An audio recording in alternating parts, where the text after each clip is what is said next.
On n'avait que ça avant. Et on chantait. C'est tout. On appelle ça le molo. Mais c'est pas comme aujourd'hui que tout le monde l'utilise. Avec la trompette. Aujourd'hui, ils racontent n'importe quoi, ils font n'importe quoi. Tandis que nous, on utilisait le molo. Ma, allez, on y va.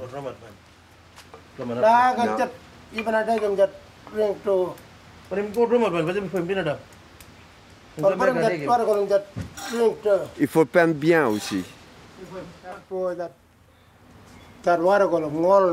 Ça, c'est pour le morlo, les nuages. C'est un homme qui vient quand la pluie vient et tout le monde est content parce qu'il est lavé. Le holo, le nuage, oui, le nuage. Ce qu'on voit de blanc dans le ciel. Mais là, il n'y a rien qui vient en ce moment, le ciel est tout bleu.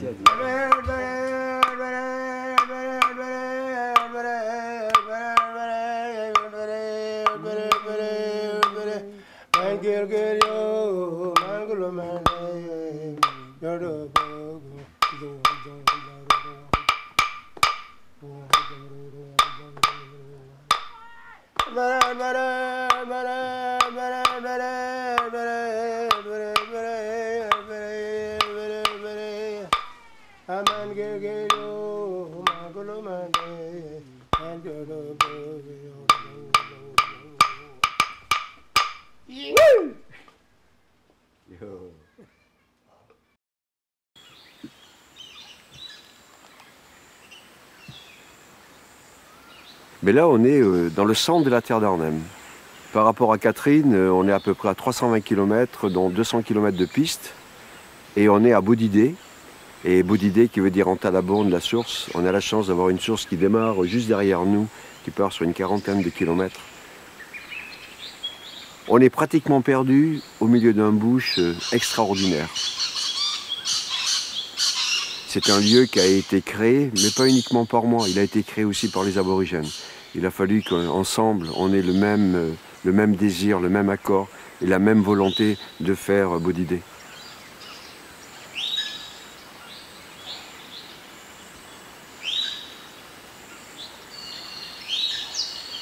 Quand je leur ai dit, je pense que dans mon pays, je peux faire venir des gens de chez moi, ils peuvent être intéressés par vous, par vos terres, par votre culture, vous avez sûrement quelque chose à donner en échange, et de leur côté aussi. Là, ils ont éclaté de rire en me disant, mais il n'y a pas un blanc qui serait intéressé à venir nous voir sur les terres, et pas un blanc avec qui on va pouvoir parler, s'exprimer. Mais aujourd'hui, avec le recul, le camp a une importance très forte auprès de la communauté. Ce qui veut dire que pour mes potes aborigènes, et surtout même les enfants, il y a une ouverture qui a été faite sur un autre monde blanc. Et je m'aperçois que ceux qui sont en contrepartie de ce monde blanc, ce sont des gens, déjà il faut bien dire que les gens qui viennent au camp, c'est les gens qui demandent ce genre d'expérience, puisqu'on ne fait pas de tourisme en fait, c'est une expérience où il n'y a pas de programme.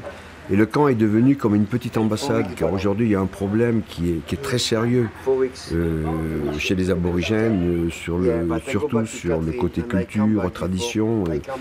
Les aborigènes ne sont pas du tout l'image à laquelle soit le gouvernement australien ou soit les organisations touristiques représentent à l'extérieur de l'Australie. Et quand les gens viennent ici, eh bien en fait ils rentrent dans le problème. Qui sont les aborigènes d'aujourd'hui? Que font les aborigènes d'aujourd'hui? Et qu'est-ce qui est en train d'arriver aux aborigènes d'aujourd'hui?